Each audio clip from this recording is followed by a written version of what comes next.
हिंसक प्रदर्शन और उपद्रवियों की पत्थरबाजी से निपटने के लिए उत्तर प्रदेश पुलिस अब और सख्त और आधुनिक रूप में नजर आएगी। योगी सरकार ने पुलिस बल की सुरक्षा और भीड़ नियंत्रण की तैयारियों को लेकर नए स्तर पर ले जाने की तैयारी कर ली है और तैयारी का नाम है प्लान पीवीसी। लेकिन यह प्लान पीवीसी है क्या, वो इस रिपोर्ट में आप देखिए।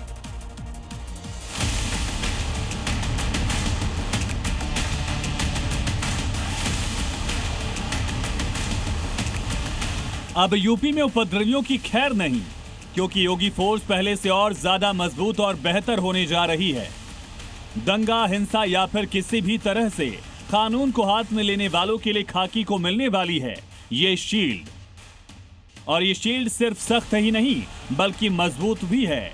ये लाठी टूटेगी नहीं बल्कि उपद्रवियों की अकड़ को तोड़ देगी।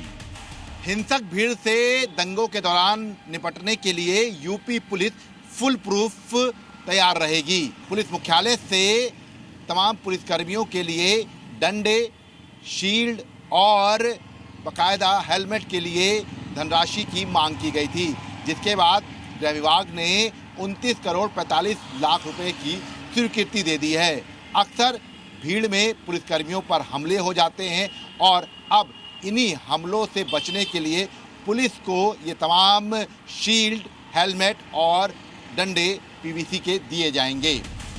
राज्य में दंगा नियंत्रण और भीड़ प्रबंधन को अधिक सुरक्षित और आधुनिक बनाने के लिए बड़े स्तर पर सुरक्षा उपकरणों की खरीद को मंजूरी दी गई। इसके लिए गृह विभाग ने 29 करोड़ 45 लाख की धनराशि जारी कर दी है। पुलिस बल के लिए 90,000 लाठियां, विशेष हेलमेट और शील्ड खरीदे जा रहे हैं। हिंसक झड़प या गंभीर हमलों के दौरान फ्रंटलाइन के पुलिसकर्मियों को सुरक्षित रखने के लिए बैलिस्टिक शील्ड की व्यवस्था की जा रही है। भीड़ को संभालने, चेतावनी देने और मौके पर सूचनाएं प्रसारित करने के लिए आधुनिक लाउड हेलर बेड़े में शामिल होंगे।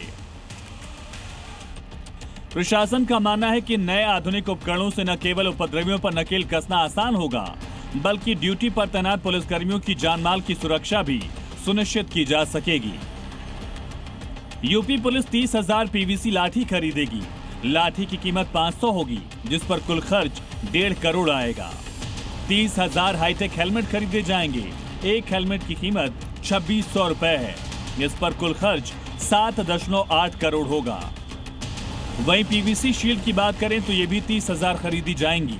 एक शील्ड की कीमत करीब 4,000 होगी। इस पर 12 करोड़ का खर्च आएगा।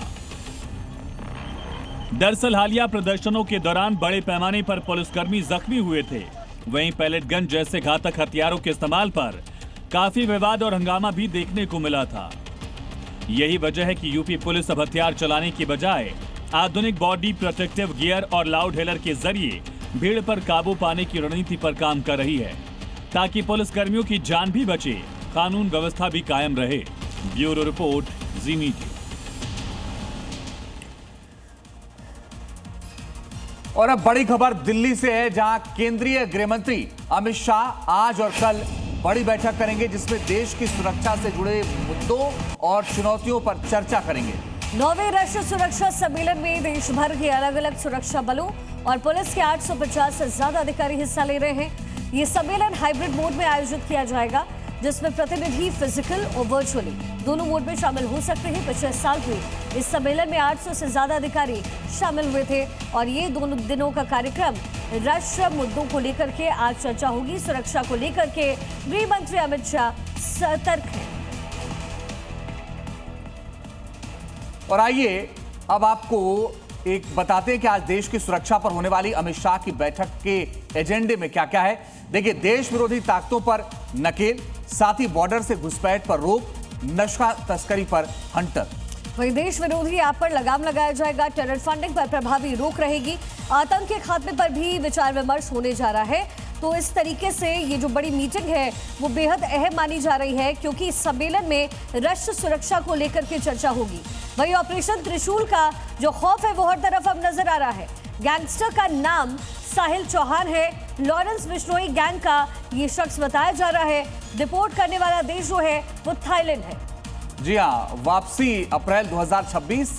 सीबीआई और एनआईए साथ ही हरियाणा एसटीएफ ने ये कार्रवाई की। वेंकटेश गर्ग, आप ये देखिए, संगठित अपराध नेटवर्क का माफिया, जॉर्जिया, जून 2026 इसके लिए काम किया सीबीआई और इंटरपोल ने।